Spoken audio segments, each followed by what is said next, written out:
In a significant development, amid escalating tensions, negotiators from both the sides had convened in Cairo. Groups from both Israel and Hamas came to Cairo on Tuesday to talk about stopping the fight. Well, this happened just after Israeli tanks and soldiers went into Rafah, a city in Gaza, and they took control of the border with Egypt.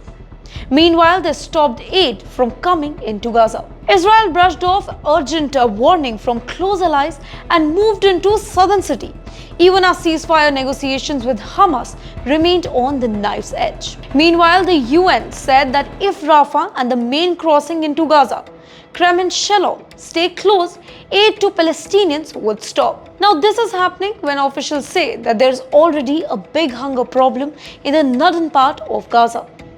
The situation between Israel and Hamas has been changing really quickly. After some back and forth, Hamas said on Monday that it agreed to a ceasefire deal mediated by Egypt and Qatar. However, Israel said that it didn't agree with some key parts of the deal.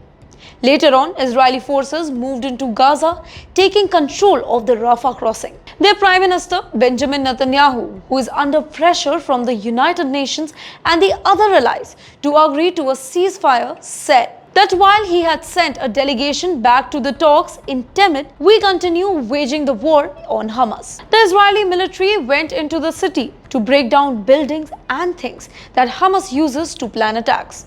And this happened after an attack over the weekend where 4 Israeli soldiers were killed near another border crossing from Israel into Gaza. Now, Israel didn't fully invade Rafah as it had been warning.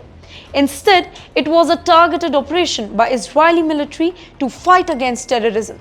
They call it a very precise action. Now, as the world watches closely, all eyes are on Cairo, where the fate of millions hangs in balance.